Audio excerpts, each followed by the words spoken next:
discuss this in open session because it is public. We have put it in the paper, and if you choose not to do that, then I'm going to remove myself from going into closed session because I think that only allows for more speculation from the public that there's something going on that they're not aware of. So all of this information here is public, and every one of us have a copy of this, from the resolution that we sent asking the governor to do something, to the letter that I sent to the governor thanking him for the meeting that I had in Richmond, and copied each one of you, as well as reminding the governor that I had shared the information with the city council, and also shared it on the night that we were here with our legislative team.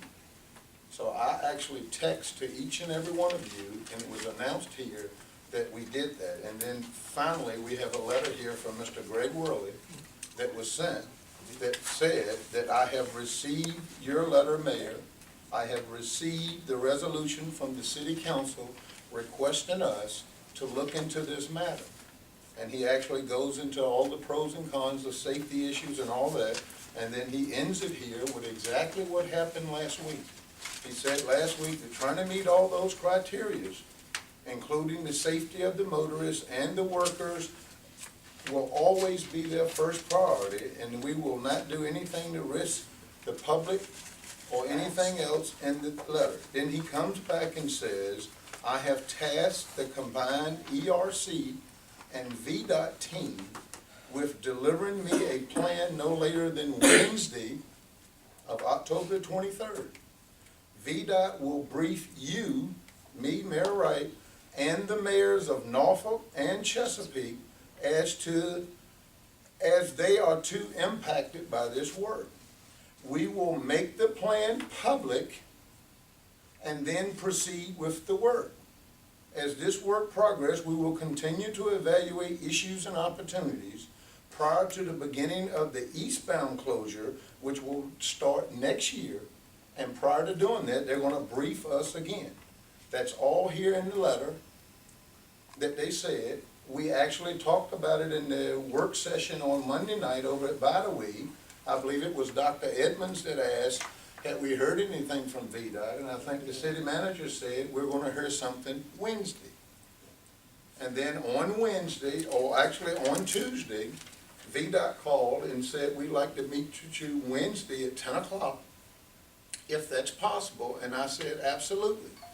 And so after the council meeting, I told the city manager that VDOT called and want to meet with us on Wednesday at 10 o'clock. And they met with us on Wednesday at 10 o'clock, and everything that he put in this letter is copied to the Portsmouth City Council. Each one of you have this letter, as well as our senators and all of our delegation, as well as the attorney here, Mr. Wilson, and Mr. Rowe. And that's that letter that he actually sent to us, and what happened last week is exactly what he put in this letter. And then what they came and briefed us on, and actually we had no idea it was going to be an actual meeting, because the previous week the VDOT administrator made an announcement in our transportation meeting in front of everyone, which kind of caught us by surprise, but it was a pleasant surprise because we were requesting that the tunnels stay open. And so when they came to us on Wednesday, they talked about the different processes that they went through with looking at bi-directional traffic, with looking at the safety, as well as ventilation and other concerns that they had.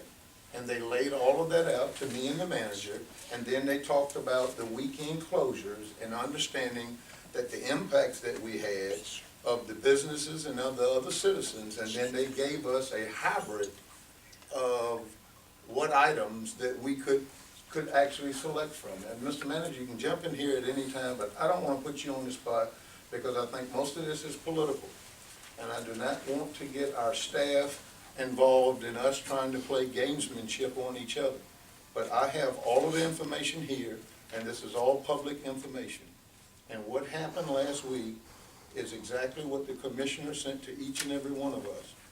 And after he left us, he went to the mayor of Norfolk and the mayor of Chesapeake and did the exact same thing. And the thing that the manager and I were not happy with, who was looking for a closure at 11 o'clock, and they couldn't do it because he talked about the downtime that they spent with 2 hours with having to set up and 2 hours with having to break down, and it didn't give them ample time to do the work that they needed within the time constraints. And so they had an 8 o'clock option.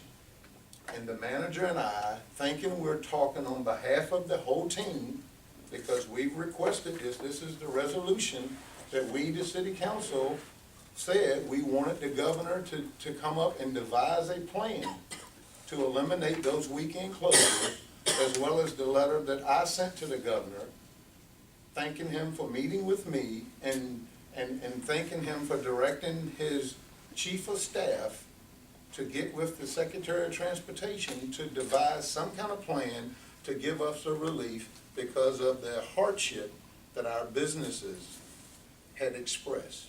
And so all of that's here, and it happened just like it was. And then I read in the paper that the mayor has kept us in the dark, and the mayor's making decisions without including us. The three options they gave you, don't you think you should at least either called us on the phone or took a census of some of the three options, how we came to the answer? Do you think, we're all elected by the 96,000 people here. You took it upon yourself, and I guess John, to come up with the actual thing of the A, B, or C, or the 1, 2, 3 options you had, when it's 7 of us, where all 7 of us are going to get phone calls, not just you, not just John, but all 7 of us. And there's nothing you read said there was going to be a meeting on Wednesday morning at 10 o'clock. Nothing. Okay? Absolutely. The only person who knew that when we were sitting in this room Was you. was you. And Mayor, the thing we really have a problem with is you received that phone call. During the work session. You excused yourself, you went out of the room, you came back, and when you came back in a public work session, We still need to go and close. We don't want to go. the city. But I just want to make sure that we can go on close with that, but you got open hear me out. comments, that's fine. Hear me out, I've got the floor. Okay. You went out of the room, you came back in a public work session. The city manager even addressed VDOT, and we were expecting the decision, and knowing you'd received that phone call, you didn't even mention it. You can pull out a lot of letters and read a lot of stuff, but we're specifically talking about the events of last Wednesday that occurred. Now you did not mention that. You went to this meeting. You did not give council any heads up that there are options on the table. This is what I'm gonna choose. There was no conversation with the business community. There were no options. There were options. There were options at the meeting. There were options. Okay. And this council should have been privy to those options so we can make a good, sound decision for this city, for the business community in particular. Now, you've got a lot of stuff there, and that's all it is, stuff, because that's not what we're talking about. We're talking about the events of last Wednesday. And communication, we expect to be communicated with, because people expect us to be in the know. So we can make a decision as a team. It's not about tunnels and tolls, it's about performance of council members. It's not about that. I nobody can disagree with anything you got there, Kenny. You're absolutely right. But it This is is about performance of us as a Right, body. but it was reported in the press that the mayor is doing things and keeping the council out of the loop and out of the know, and all of this information is provided to every council member, and every council member has a copy of it. And if I can, let me read. That's not what the meeting's about, Mayor. Okay, well, you can go into close after we clarify the public perception that there's something going on here. So, Mr. Moody, just a minute. I have tasked, let me read this in its entirety, from the commissioner to all of us. I have tasked the combined ERC and VDOT team with delivering me a plan no later than Wednesday, October the 23rd, 2013. VDOT will brief you and the mayors of Norfolk and Chesapeake as to they are impacted by this. We will make the plan public and then proceed with the work, and as the work progresses, we will continue to evaluate these opportunities. Prior to the beginning of the eastbound closures, next spring, we will again brief you. And again, this was given to every one of us, and what happened last week is exactly what's in here. All I took the phone call is that VDOT is following up on the letter, letting me know that Wednesday at 10 o'clock, we'd like to meet with you.